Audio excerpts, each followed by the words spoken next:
관세음보살, 국내외 유튜브 불교대학 학생 신도 여러분 반갑습니다.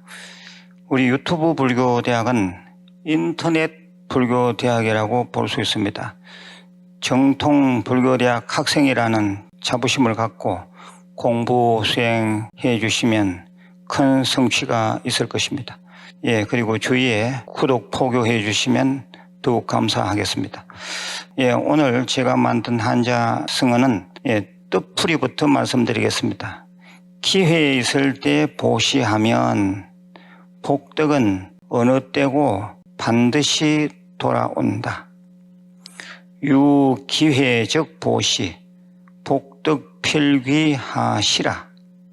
다시 뜻풀이를 읽어보겠습니다. 기회 있을 때 보시하면 복덕은 어느 때고 반드시 돌아온다. 공양 보시는 곧 저축입니다. 저축을 해두어야 이자가 붙은 복덕을 찾아 쓸 수가 있습니다. 깊이 음미해 보시길 바랍니다. 오늘 제가 말씀드리고자 하는 본문의 주제는 부처님께 올리는 청정보시공양, 청정수행공양은 인생을 통째 바꾼다. 좀 더 줄여서 말씀드리면 보시공양은 인생을 통째 바꾼다입니다. 먼저 얘기를 해드리겠습니다. 사위성에 아약달이라는 바람은 부호가 살고 있었습니다. 그는 사위성 밖에 만리동산이라는 큰 공원을 가지고 있었습니다. 만리동산은 황두라는 젊고 마음씨 고운 하녀가 관리하고 있었습니다. 어느 날 황두 하녀는 아침 일찍 하루 동안 먹을 밥을 챙겨 주인 집에서 근무지인 만리동산으로 가고 있었습니다. 그런데 그때 사위성 거리에서 가사를 수하고 바루를 든 단정한 수행자가 탁발하는 모습을 보게 되었습니다. 황두 하녀는 불현듯 자기가 하루 먹을 밥을 수행자에게 보시공양하고 싶다는 생각이 일어 기쁜 마음으로 도시락을 열어서 공양보시하였습니다. 수행자는 감사하다는 표정을 지었습니다. 황두 하녀는 근무지인 만리동산으로 가서 자기가 할 일을 열심히 하고 있었습니다. 그런데 이날 코살라국의 파사익 왕이 많은 신하를 거느리고 사냥을 나왔습니다. 사냥 도중 재빠르게 사슴을 쫓다가 일행과 떨어지게 되었습니다. 왕은 지친 몸을 끌고 홀로 만리동산의 작은 집에 들어갔습니다. 그곳을 지키고 있던 황두 하녀는 급히 나가 맞이하였습니다. 지체가 높은 분인 줄은 눈치챘지만 왕인 줄은 몰랐습니다. 황두 하녀는 자기 옷을 벗어 자리에 깔고 그 위에 왕을 앉게 하였습니다. 그리고 발을 씻으라고 연잎 그릇에 깨끗한 물을 담아서 바쳤습니다. 또한 마실 물을 한 대접 올리니 왕은 단숨에 다 들이키며 만족해 했습니다. 왕이 피곤하여 쉬려고 눕자 황두 하녀는 팔다리를 주물러 주었습니다. 왕은 감탄했습니다. 세상에 내 마음을 속속들이 아는 이렇게 지혜롭고 총명한 여자도 있는가? 내가 원하는 바를 다 알아서 해주다니. 왕은 황두 하녀에게 신분을 물었습니다. 소녀는 아약달의 집 미천한 하녀입니다. 저는 이 만리동산을 관리하는 지킴이입니다. 이런 얘기가 오고 가는 중에 마침 신하들이 왕을 찾아 만리동산의 작은 집에 들이닥쳤습니다. 왕은 신하들을 보자 곧바로 명령하였습니다. 급히 동산 주인인 아약달을 불러오라. 한참 후 아약달이 오자 왕이 말했습니다. 나는 이 황두를 후궁으로 삼을 것이다. 비천한 출신이라도 관계없다. 천냥을 너에게 주겠노라. 왕은 곧 왕궁에 사람을 보내어 여러 가지 영락과 의복을 가져오게 하여 황두하녀에게 입혔습니다.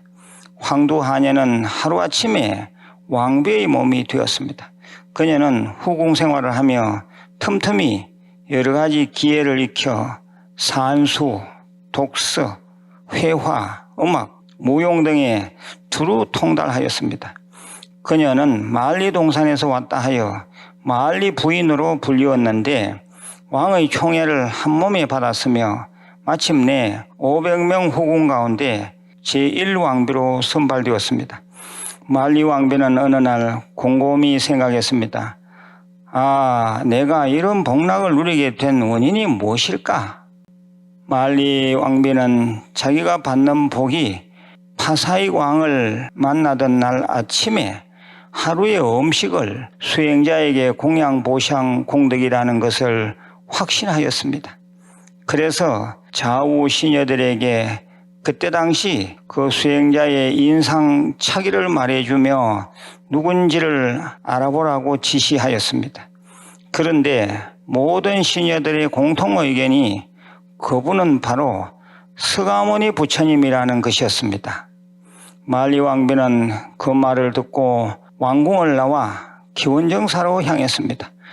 그곳에서는 위엄과 자비를 함께 갖춘 부처님이 기다리고 계셨습니다.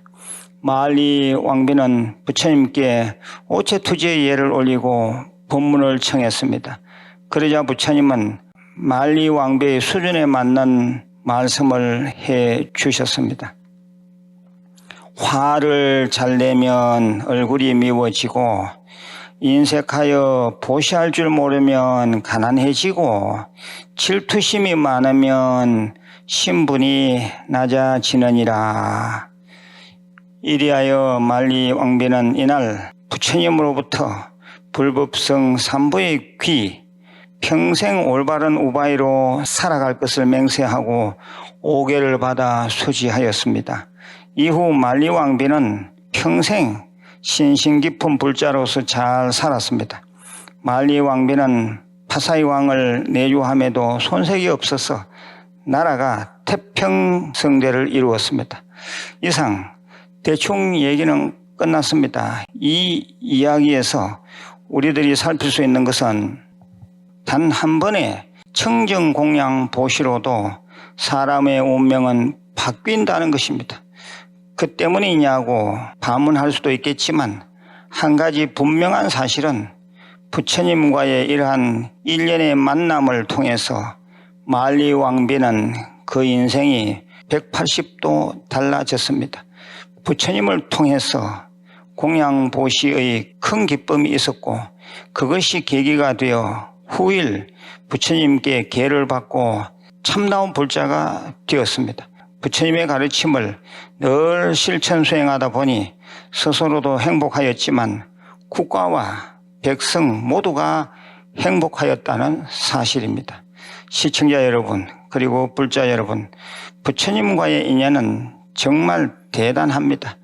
내 자신을 위해서라도 그리고 가정, 가족을 위해서라도 그리고 또 온 이웃들을 위해서라도 불자가 된 것은 큰 행운입니다.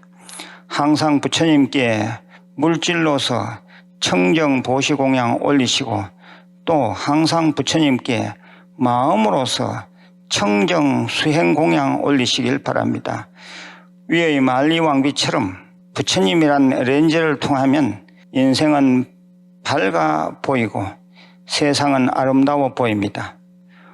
오늘 얘기를 반복해서 들어보시면 깊은 마음에 울림이 있을 것입니다. 뒷화면을 잘 살펴보시고 불사공덕 지으시기를 권해드립니다. 내일 다시 뵙겠습니다. 관세음보살